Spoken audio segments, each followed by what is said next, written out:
Irmãos, vamos abrir a palavra de Deus no Evangelho de Mateus, no capítulo de número 2. Mateus, capítulo 2, vou ler dos versículos de 1 a 12. Nessa narrativa, no primeiro domingo do ano, Jesus nascido é, e diz a palavra de Deus: Tendo Jesus nascido em Belém da Judéia, em dias do rei Herodes, eis que vieram os magos do Oriente a Jerusalém e perguntavam: Onde está o recém-nascido rei dos judeus? Porque vimos a sua estrela no Oriente e viemos para adorá-lo. Tendo ouvido isto, alarmou-se o rei Herodes e com ele toda Jerusalém. Então, convocando todos os principais sacerdotes e escribas do povo, indagava deles onde o Cristo deveria nascer. Em Belém da Judéia, responderam eles, porque assim está escrito por intermédio do profeta: E tu, Belém, terra de Judá, não és de modo algum a menor entre as principais de Judá, porque de ti sairá o guia que há de apacentar o meu povo, Israel.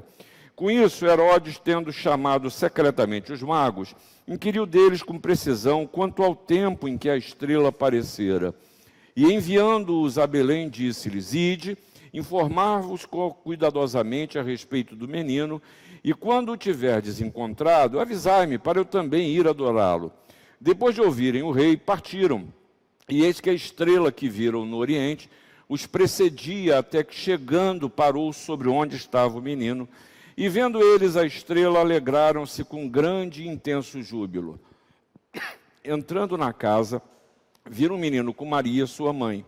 Prostrando-se, o adoraram e, abrindo seus tesouros, entregaram-lhe suas ofertas, ouro, incenso e mirra.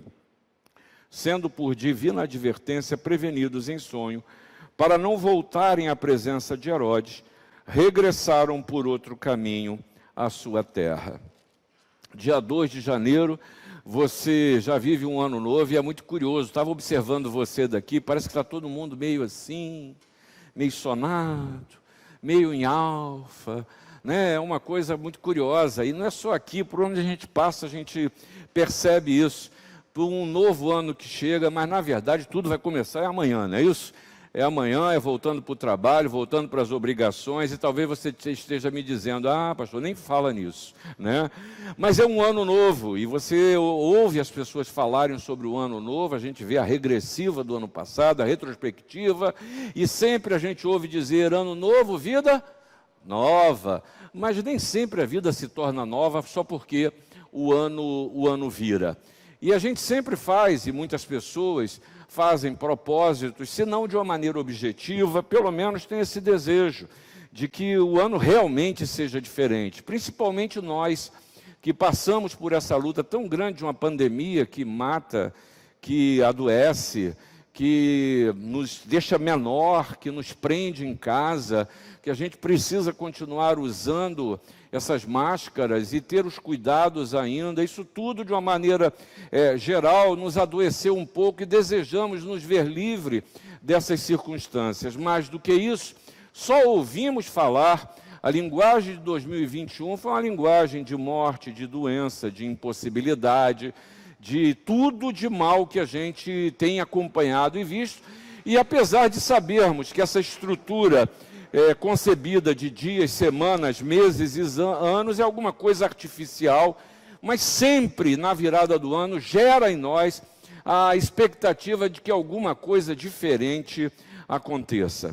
Mas eu fico pensando num conceito de loucura, acho que é um conceito de loucura, que diz o seguinte: louco é aquele que faz a coisa da mesma maneira, esperando um resultado que seja diferente. E é engraçado que a gente tem essas expectativas de que as coisas mudem, de que as coisas sejam diferentes, sejam melhores, que os sonhos sejam realizados, mas corremos sempre o risco de agir da mesma maneira. E aí a gente tende sempre a colocar a culpa nas circunstâncias, no momento da história, em pessoas, sejam familiares, sejam chefes, sejam governantes, sejam faltas de oportunidade que a vida não me deu. E a gente tem um momento na história que a gente precisa ficar diante de nós mesmos. Diante de nós mesmos e avaliarmos o que tem nos conduzido, o que tem nos dirigido e como nós temos agido. Veja só. O texto que você leu comigo, que você acompanhou a leitura, é um texto por demais conhecido. Essa história a gente conhece, a gente lê todo ano dos magos, e eu gosto sempre de dizer que às vezes me dá a impressão de, ao ler a palavra de Deus, a gente acha que tudo isso que está na palavra de Deus aconteceu ou acontece dentro da igreja, né? No caso aqui, estava dentro da primeira igreja presbiteriana de Jerusalém, tudo gente santinha, tudo gente certinha. Só que a Bíblia não é assim. A Bíblia fala de gente comum e gente normal como eu e você, que a gente tem aí as nossas complicações, as maldades e tudo mais. E você vê aqui, eu queria destacar dois personagens desse texto aqui. O primeiro que eu queria destacar são os magos, né? Que alguns dizem que são 3, mas a Bíblia não fala que são 3. Isso não é o mais importante. Mas é importante saber que esses caras naquela época eram adivinhadores, eram profetas, era gente que talvez que a nossa religião arrumadinha, a nossa religião tudo certo, não considerasse como alguém que viu a perspectiva de encontrar com Jesus. Provavelmente a gente ia incluir eles no ramo daqueles que têm atitudes condenáveis. E foram esses magos que vieram, alguns dizem que vieram lá da Mesopotâmia, ou seja, longe pra caramba, para chegar e responder a uma mensagem que eles receberam. Não eram pessoas comuns. Imagine você, eu chegar na cidade do Rio de Janeiro e encontrar com o governador da cidade do nada, pois eles encontraram com o rei do nada, simplesmente porque anunciaram e todo mundo apavorou com a mensagem que eles traziam. Não era gente comum, porque estava carregando ouro, incenso e mirra, e definitivamente eram coisas de muito valor. Segunda pessoa que eu quero destacar aqui é a figura de Herodes, um rei que também não era judeu, era um rei indumeu, e ele foi declarado rei ali em Jerusalém, diante do povo de Israel, e tinha uma personalidade muito complicada, muito complicada. Dizem os historiadores, inclusive Flávio Joséfo, que Herodes levava uma vida em que ele era acometido de 2 males. Primeiro, de depressão, e segundo, ele era um psicopata, a figura de Herodes. E sofria de uma doença crônica, uma doença renal crônica, e alguns médicos até dizem que a sua morte foi causada por esses 2 problemas. Primeiro, a sua doença renal e uma doença que causa gangrena. Agora você imagina um homem de todo rei, um rei, com todo o poder, com todo o dinheiro, com todas as posses possíveis e viver esses males. A sua personalidade era uma personalidade autocentrada, extremamente violento, e que queria consagrar o seu nome na história. E eu dizia às 9 horas da manhã, que ele, chegando perto da sua morte, ele queria que a sua vida fosse um marco para a humanidade. Então ele pediu a seus filhos que fizessem o seguinte, que convidassem os principais governantes do entorno. E no momento do seu funeral, todos esses governantes fossem mortos, para ficar marcado na história que no dia do funeral de Herodes, também dezenas ou centenas de outros poderosos também morreram. Gente, cabeça doente essa, hein? Cabeça doente. E é curioso que você vê essas 2 figuras. Os magos querendo saber, olha, onde nasceu o recém-nascido rei? Onde nasceu? Porque vimos uma estrela. Contou para Herodes. E Herodes também viu essa estrela. Não tem como ele não ter visto a luz do que ele mesmo observa. E procura ouvir sacerdotes, escribas, gente versado na lei, o que era aquilo. Mas a sua atitude difere em muito da atitude dos magos. Isso nos ensina. Isso nos ensina. Nos ensina a pensar num novo tempo. Nos ensina a pensar num novo ano, não pura e simplesmente para que a gente declare uma felicidade que a gente não tem, para que a gente planeje ou deseje ou cobice mais ter o que a gente não tem. Não, nos ajuda a ver as oportunidades que Deus nos traz num ano novo, em pensar em novidade, em pensar em alguma coisa que não é mais do mesmo, que é uma coisa nova, e nova não é o frango ou o peru ou o chester que você comeu na noite do dia 24, deu-lhe uma guaribada para comer no almoço de ontem, e se Deus quiser e sua família for liberta, você não vai almoçar hoje o resto do frangão. Márcia já está rindo, é porque Mário já dançou. Vais comer o peru de novo hoje, não tem jeito. Não é disso que estou falando. Eu estou falando de um novo momento, de uma nova história.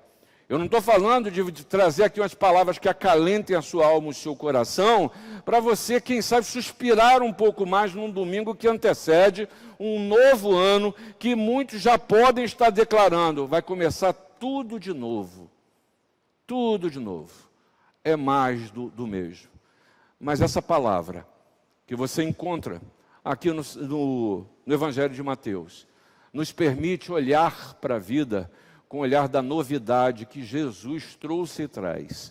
E a primeira coisa que a gente vê nessa história de duas pessoas que veem uma estrela, mas agem de maneira absolutamente distinta, é que um novo ano nos traz a possibilidade de atender e perceber mais do que nunca os sinais de Deus.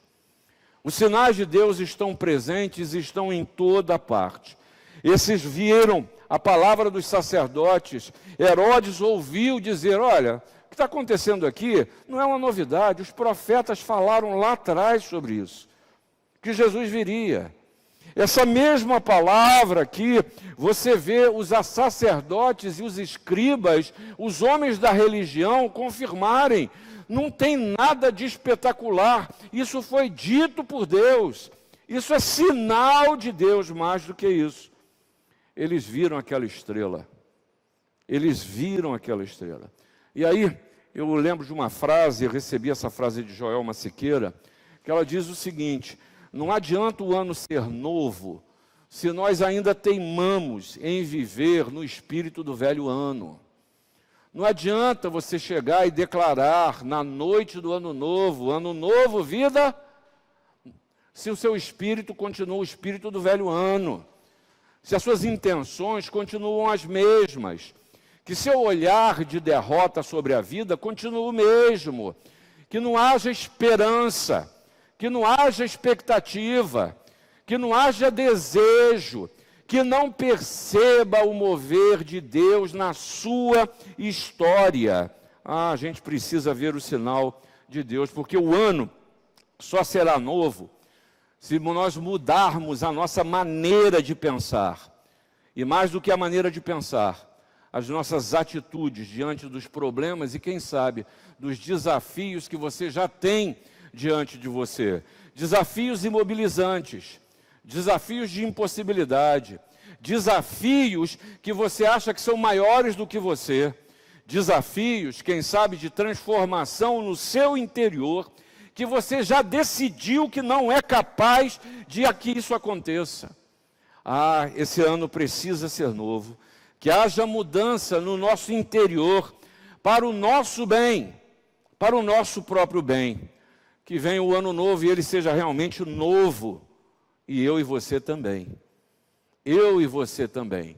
E aí, a gente precisa perceber que um ano novo traz oportunidades abençoadoras nesta época que vivemos.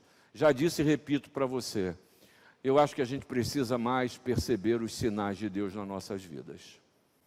Sinais. E Deus é tão gentil, é tão amoroso, que como eu queria que esse teto aqui se abrisse e aqui viesse um fecho de luz e a gente visse Jesus em toda a sua glória, de uma maneira que eu pudesse, como Tomé, tocar, de uma maneira que eu pudesse andar com eles como aqueles discípulos de Emaús, de uma forma que eu pudesse, meus sentidos pudessem apalpá-lo, segurá-lo, vê-lo, ouvi-lo.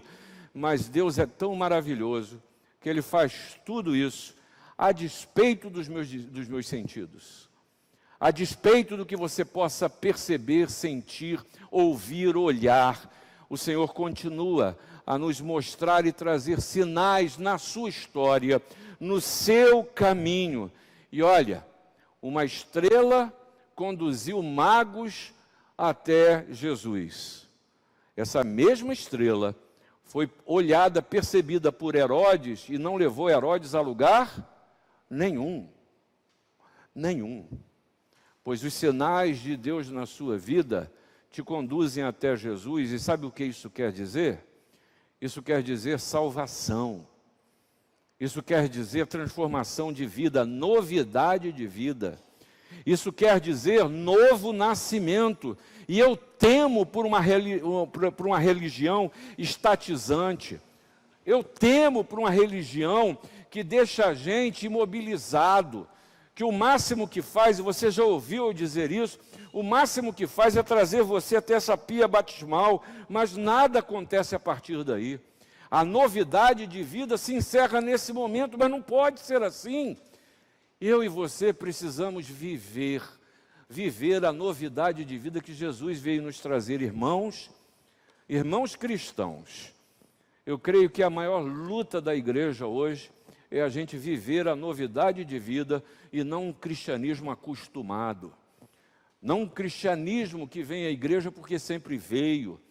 Não um cristianismo que ora porque sempre orou, porque lê porque sempre leu. Mas que isso não faz diferença nenhuma onde você está. E eu não quero nem falar a princípio na vida dos outros. Que não faça diferença na minha vida, na sua vida. Que a gente possa olhar com o olhar da novidade de vida que Deus vem nos oferecer.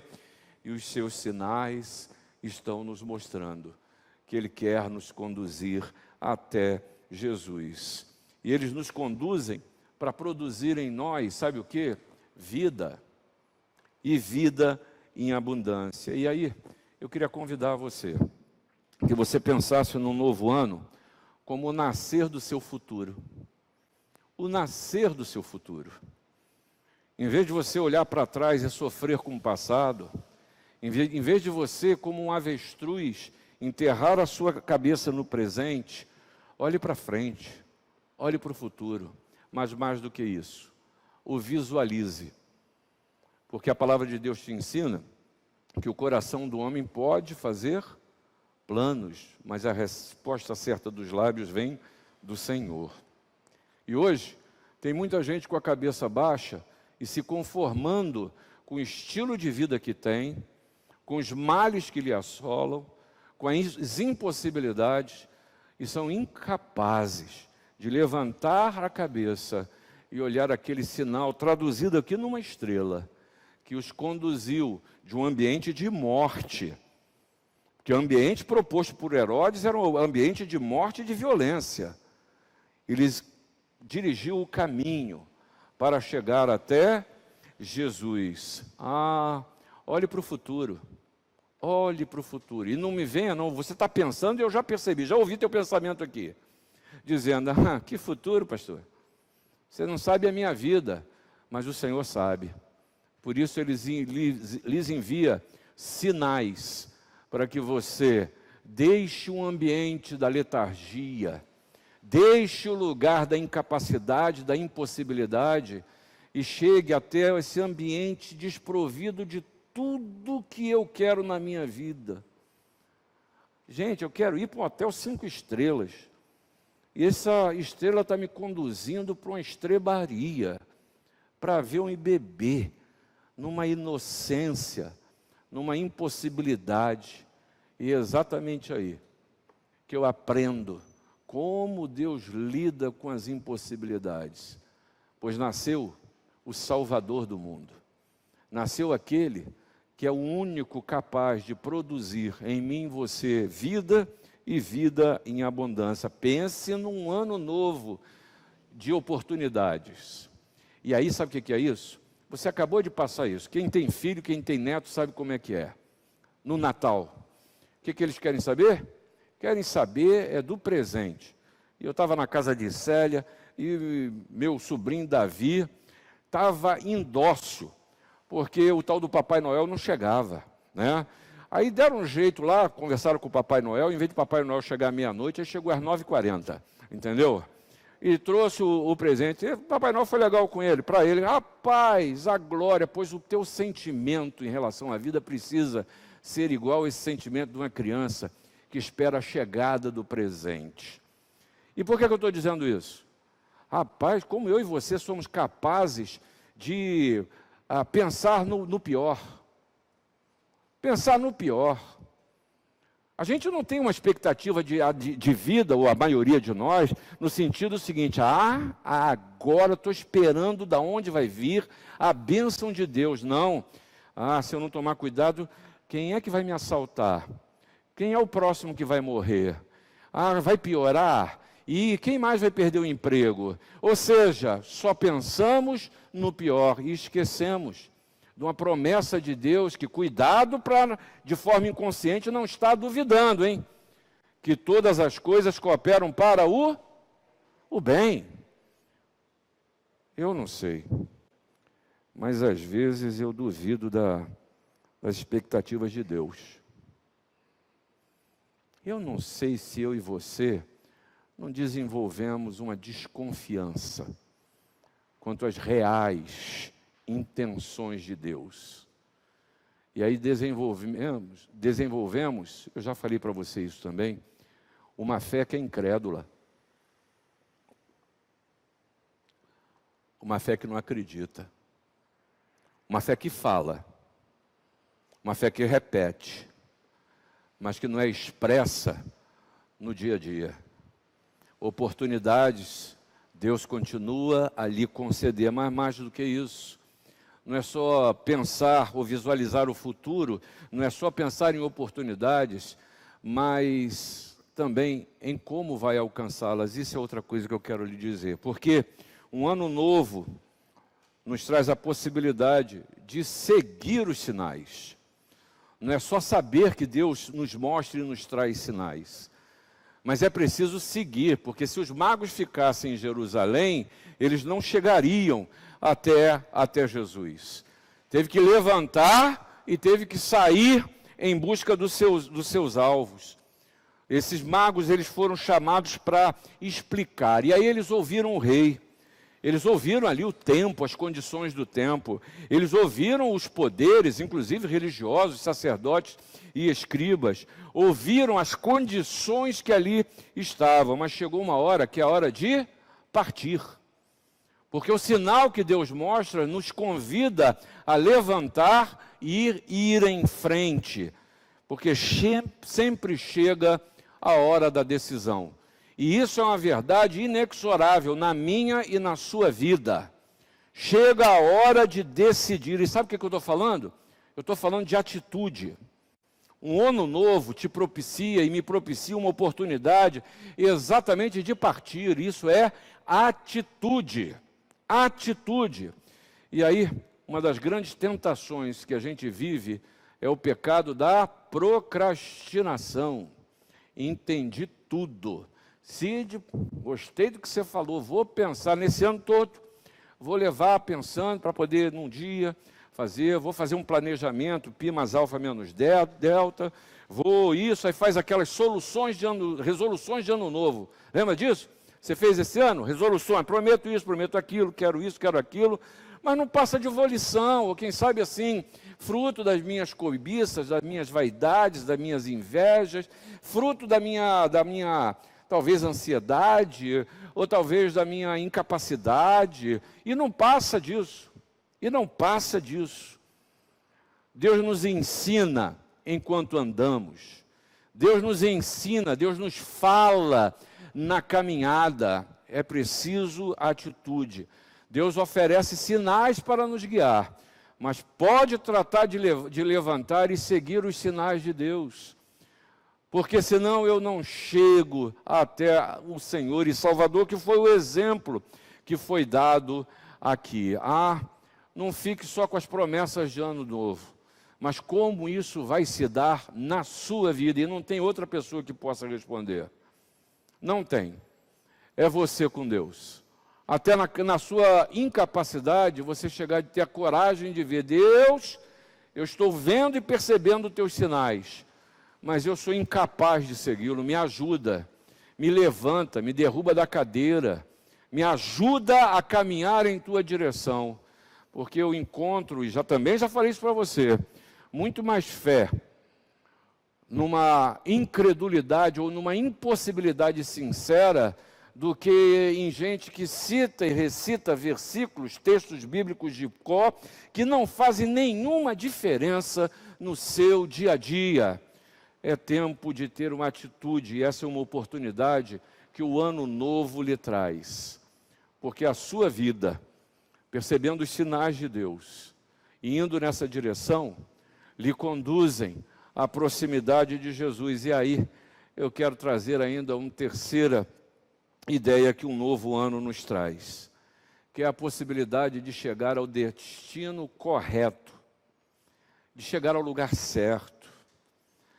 E a condução desses magos, dessa estrela que os guiou, do andar que eles tiveram, levaram eles aonde? A presença de Jesus.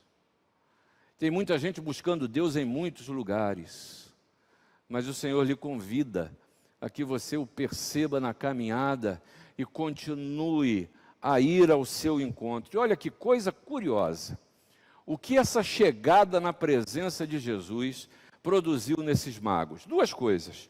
Primeira, você leu aí? Primeira coisa que produziu, o encontro que Jesus produziu neles, júbilo. E sabe o que é júbilo? Júbilo é a alegria da vida, é a risada gostosa, é o prazer de viver, é a certeza de completude. Por isso que você encontra na palavra de Deus, dizendo que a alegria do Senhor é a nossa. Por isso que você encontra na palavra dizendo que a paz de Cristo é o árbitro do coração. Gente, eu acho que a gente está precisando de alegria. A gente está precisando de diversão. A gente está precisando de se sentir pleno. E a presença de Jesus traz esse júbilo, essa alegria. E nos ensina. E nos ensina. E aí, você permite ver se você está percebendo os sinais de Deus. Permite você ver se você está seguindo os sinais de Deus. Que é o quê? Está faltando alegria na sua vida? Alguma coisa está errada. E não é com Deus. Alguma coisa precisa ser vista, revista. O que está acontecendo? Está faltando o júbilo de viver? Está faltando aquela coisa que quando você acorda de manhã e você, em vez de você dizer, Senhor, livra-me de mais um dia, você diz, quais são as bênçãos desse dia? A semana começa de trabalho amanhã para muitos, vai ser mais do mesmo? Vai ser mais frustração? A ausência de trabalho, a falta de saúde, a distância de família, coloca aí tudo o que você quiser colocar. Você vai continuar a dar culto a essas coisas? Não é melhor você, no encontro com Jesus, experimentar do júbilo que esse encontro lhe dá? Ah, essa fé é verdadeira. Mas também a presença de Jesus, ir ao destino correto, ou chegar no destino correto, que é o encontro com Jesus, produziu também nesses magos e nos ensina a produzir, sabe o quê? A adoração. Quando eu encontro com o Senhor Jesus, eu reconheço quem Ele é. É o Salvador. É aquele que veio para me trazer a única possibilidade de salvação. E essa única possibilidade tem que ser pensada, porque eu encontro salvadores. Eu encontro salvadores na minha caminhada. Mas são salvadores falsos. Falsos. Por isso que Jesus disse, eu sou o caminho, a verdade e a vida. Ninguém vem ao Pai senão por mim. Esse é o caminho de adoração. E a consequência de chegarem a Deus, chegarem a Jesus, e se jubilarem em estar na presença, em adorá-lo, reconhecendo que ali estava o Salvador, a consequência é, Senhor, o que eu sou, o que eu tenho, lhe pertence. Aí você entende o papel do ouro, do incenso e da mirra. Eu estou lhe dando, Senhor Jesus, o que eu tenho, o que eu sou. Isso é a adoração. E aí eles ouviram as advertências que receberam. Depois de um momento de júbilo e adoração, eles foram, por Deus, advertidos, porque estavam atentos aos sinais. Estavam atentos aos sinais. Porque divina advertência, como diz o versículo 12, Só quem percebe é quem está atento aos sinais. Porque quantas vezes na minha e na sua vida o Espírito Santo está falando e nós não estamos atentos aos sinais. Nós não percebemos as advertências. E só depois, você já ouviu alguém dizer, como eu fui burro, como eu fui burra? Estava sempre na minha frente e eu não percebia. Por quê? Porque não está atento, não está atenta aos sinais. Mas eles ouviram que não deveriam voltar para aquele ambiente de violência, para o ambiente de morte, para o ambiente doente que Herodes propunha, mesmo sabendo que precisavam voltar e andar por deserto. Mas Jesus nos ensina que na vida a gente tem aflição, mas é preciso bom ânimo, e ele diz, eu venci o mundo. E aí, eu quero terminar dizendo para você, irmão e irmã, aproveite a oportunidade que um ano novo lhe dá. Que não seja só uma repetição de frases mais do que conhecidas, dizer que ano novo, vida nova, sem que você aprenda a perceber os sinais de Deus em sua vida. E ao perceber esses sinais, que você siga a direção que Deus está propondo para você. Ah, mas custa muito. Foi Jesus que disse que o fardo dele é leve, é suave. É suave. O que torna mais pesada a caminhada é quando eu não tenho a coragem de trocar o fardo com o Senhor, com Jesus. Porque o meu fardo é pesado.